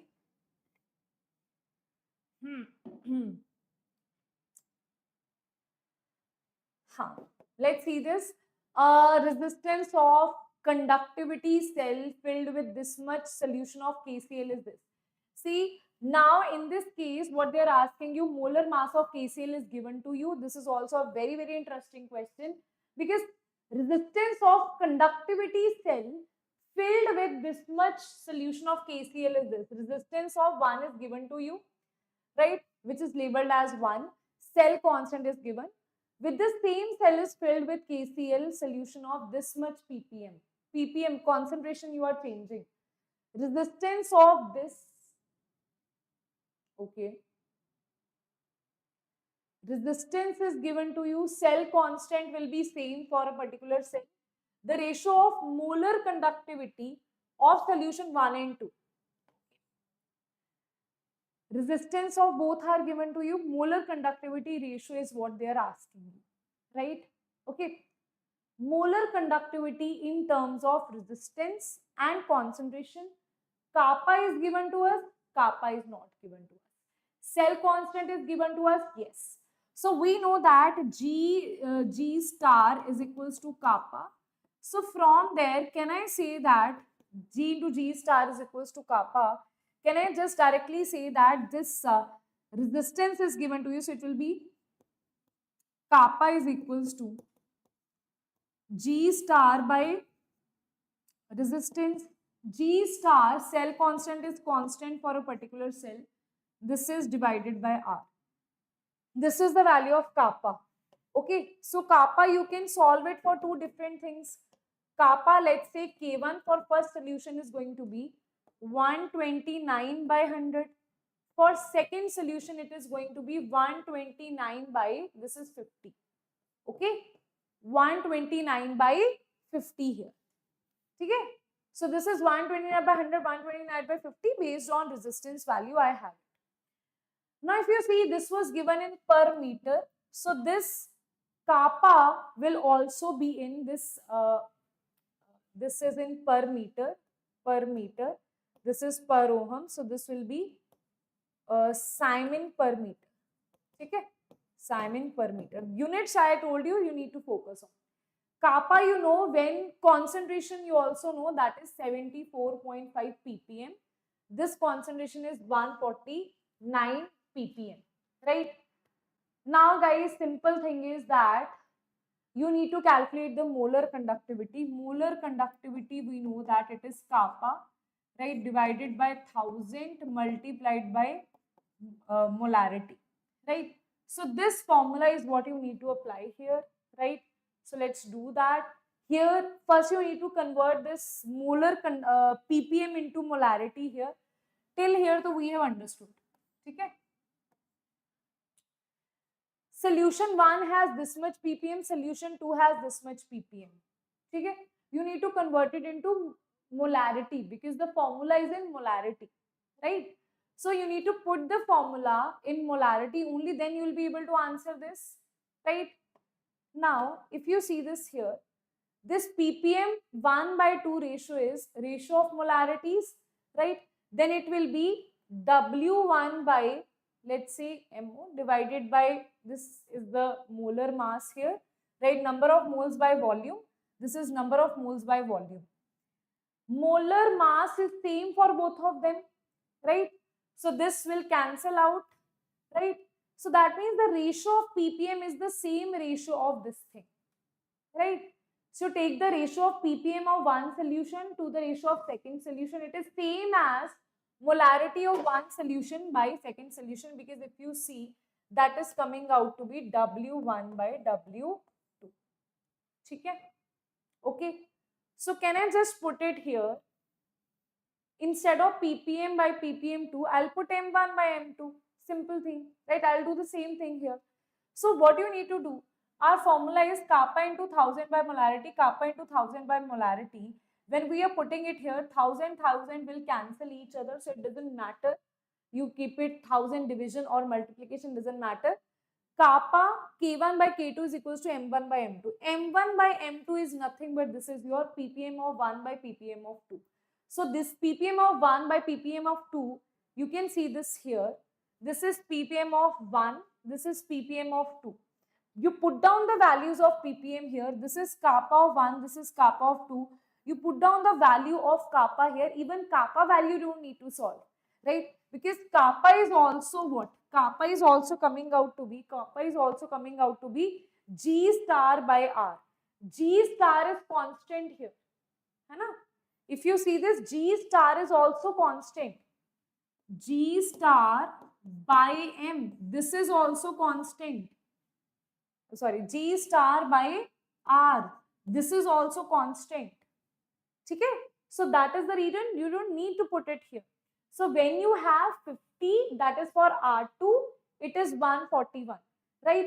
So 50 is the resistance for second solution. So that's why we have put it here, right? Why we have put it here? Because this kappa is nothing but this is G star by R1, right? So that's why R1 is we have put it here, R2 we are putting it here. Okay, ji? See beta, this is K1 by K2. If you see, K1 by K2 is nothing but G star, this is by R1, this is R2. So R2 is nothing but this is 50, this is R1 is nothing but it is 100. So that's why directly we have put K1 by K2 is 50 by 100 here. Directly we are putting it here. Okay? Okay, everybody? So after this, you just put the values and you will get your answer here. Right? And you need to solve it in the form of 10 raised power minus 3. Right? So when you solve this, this will be equals to 1. Right? This 2 and this will cancel each other. This will be equals to 1. But you need to solve it in 10 raised power minus 3. So you will multiply it with 1000 and divide it with 1000. It will become, this is the value of x that you will have. Right? So this is what you have here because they are asking you to solve it in 1. Okay? Yes, everybody. This KCl, molar mass and all you don't need, right? Even G star will cancel each other. This volume will cancel each other. You will be left with only this thing, that is ppm 1 by ppm 2 is equals to this thing. Right? Okay? Right, everybody? Wait a minute, it should be, this should not be ppm 1, this should be m2 by m1, no? M2 by m1. Because when you see this here, this will be cancelled. This will be 1 by m1, this is 1 by m2. Now what is m2 by m1? Nothing but ppm of 2 by ppm of 1. ppm of 2 is given to us, that is 149. Okay? This is given to us, that is 74.5, that is nothing but 2.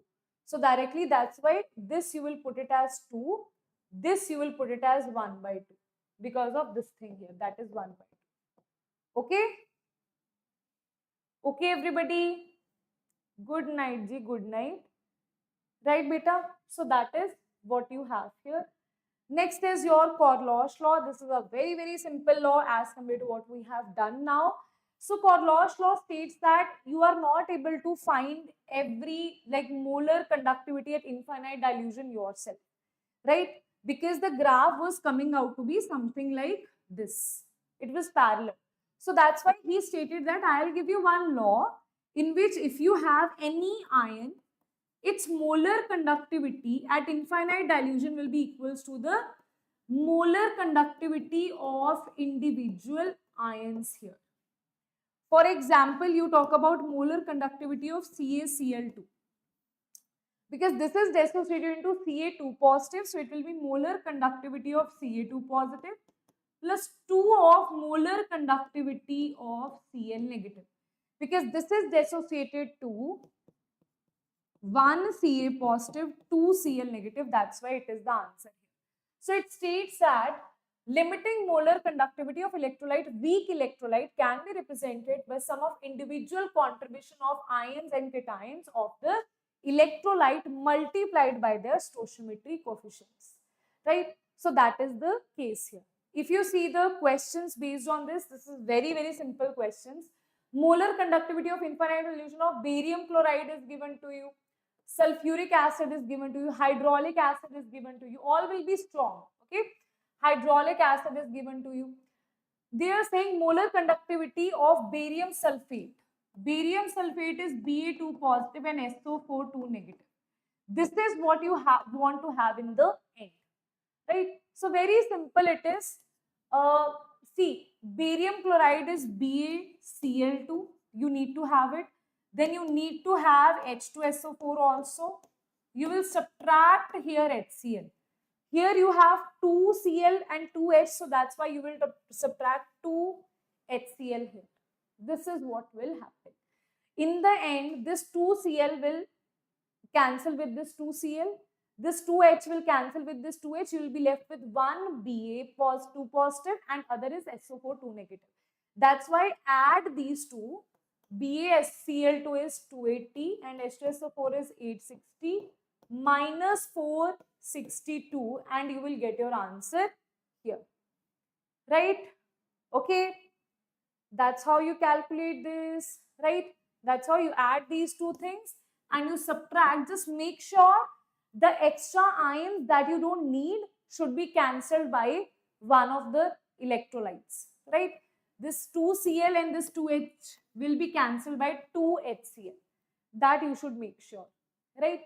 Then the next question is, limiting molar conductivity of Na, this and this are given to you respectively. Limiting molar conductivity of AgI. See, AgI they are asking, AgI, right? So now in this case, the limiting molar conductivity of NaI, NaNO3, Ag, this solutions are given to you. AgI, you need to have Ag. For that, I'll firstly prefer keeping Ag here. Then I need to have iodine, so I'll prefer keeping NaI here. Then I want to subtract NO3 and Na from here. So that's why I'll subtract NaNO3 here. Simple, you put the values here. AgNO3 is 13.3. NaI is, just make sure that the units are same, okay? NaI is 12.7 minus NaNO3 is 12.0 and you will get your answer here. Yes, Sriram, what is the doubt? You can ask me what is the doubt that you are having, right? So same thing we have done here as well. Now you have your two questions for your homework. This is question number 1. Electrical conductance of same solute in lower in honey than in water. What is the reason behind it? First question. Second is, explain why electrolytic conductance increases with increase in the temperature. Electrolytic conductance, why it increases with increase in the temperature. So there are two things that you need to tell me in the homework. And you can see it over here. This is our Telegram channel. And you can write down your homework in the comment section, guys. And let me just show you one more thing. You all guys were asking me about, wait a minute.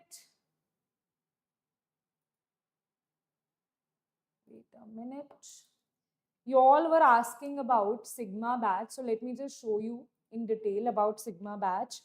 What exactly is there. So if you see this here, guys, this is your sigma batch, right? So here, wait a minute. Yes, this is the sigma batch that you have. Sigma batch here. Now in the sigma batch, this is showing that. Let me see if we can reload it again, right? I don't know why it is saying that I have a grade of 6. I think before sometime maybe I must have logged into this, right? So this is our 4999 Sigma batch where, guys, we are providing you live session, doubt classes, mock tests, test series, everything is provided here. You can see this over here, 300 plus live sessions and every single lecture is done in detail, right? Mock tests are being taken after every 15 days. Everything is there, whatever you need for your exam, right? Moreover, quizzes, leaderboards, doubt sessions are done so that you can track yourself in the exam, like before the exam, you can track and you can improve, because right now we know that very few months are left with the exam. So I would highly advise you to join in the batch, because syllabus is our responsibility in the batch. And guys, in detail syllabus along with mock tests, along with practice questions that are important, that are necessary for you, that is done in the batch, right? So I would advise you to join this batch. The link is over here in the description box, and it is at a very minimal price of 4,999. Okay, chalo. Okay, then bye bye students, see you all in the next class. Now don't forget to do your homework as well. Bye bye, take care.